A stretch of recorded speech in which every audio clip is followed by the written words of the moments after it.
Okay, Yeah. I wanted to bring something up about our last show. Mm. And I have to tell you guys Oh, to the listeners out there and the people who tuned into our audience. Like I said, I really appreciate the ongoing conversation we have, even if it's frustration, even if it's like, Tiffany, you're driving me crazy with fill in the blank. I still appreciate that because it does feel like when I'm with my people, I just feel at home. I feel relaxed. Even if y'all mad at me, it's like, at least I know the space that you're coming from. And so I have to say, I was really disheartened at a lot of the comments from last week's show, with people expressing frustration with us encouraging them to be in solidarity with people of color, other people of color.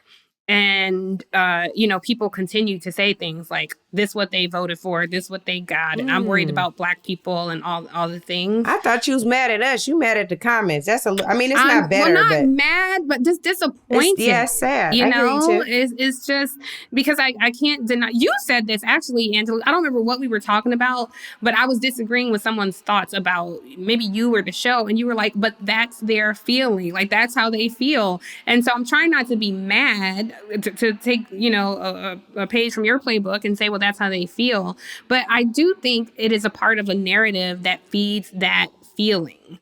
And so I just wanted to take 30 seconds and just clarify a few things. The first most important thing being that every single community of color voted by majority for Kamala Harris. The media has Say it one more time, just in case they didn't hear you. Every single community of color voted for Kamala Harris. The media has an intentional narrative to try to pretend that Donald Trump built this multi-coalition of voters, and he did not.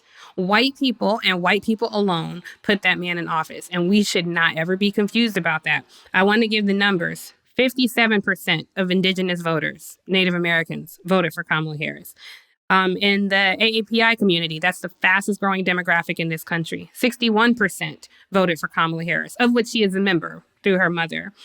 Even in Latino voters, and this is an important one, a majority of Latino voters voted for Kamala Harris. An important note here, undocumented migrants are not voters. So they did not vote. When you say that's what they voted for, no, they did not. That makes up the bulk of people in these deportations. They did not vote. 62% of Latino voters, she won this group by a 25-point margin. Now we get into Latino men. People say, oh, well, Latino men voted for her. Even Latino men voted by majority for Kamala Harris. Trump did make gains among Latino men.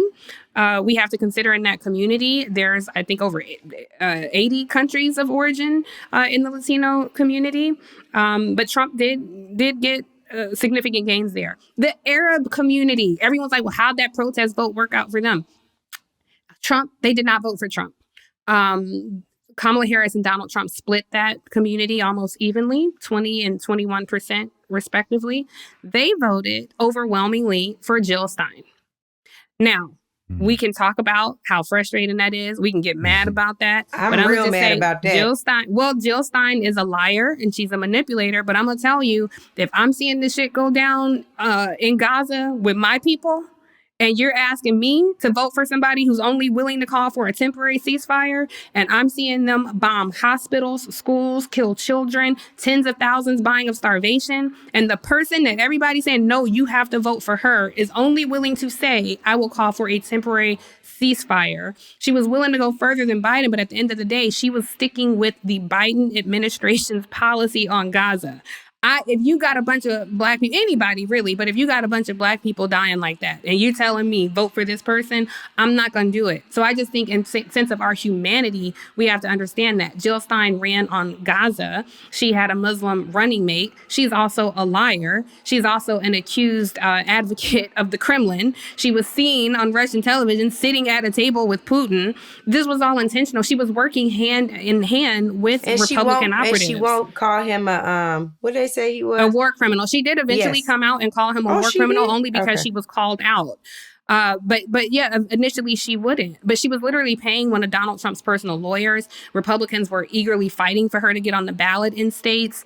She was, an op. And it's the same way that they were able to peel off a useful tool. It was the same way they were able to peel off a slither of black men. But again, the narrative is, oh, Trump got all these black men to vote for him. No, he increased his gains with black men, but he did not. Black men voted overwhelmingly for Kamala Harris. So I just think if we can start there, but let's just put all that aside for a moment. I just wonder, can we tap into our humanity? And give a about what people are going through. And that's the part that's kind of heartbreaking to me, that so many people were like, who cares? But I will tell you this, Angela, there was a fair criticism of me, I thought.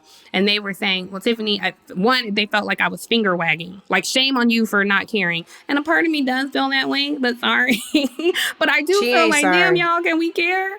But also they were like, what are the specifics? Like, what are you asking us to do? And the truth is, I don't know what that is, because right now I am in a space of trying to gather my own beliefs.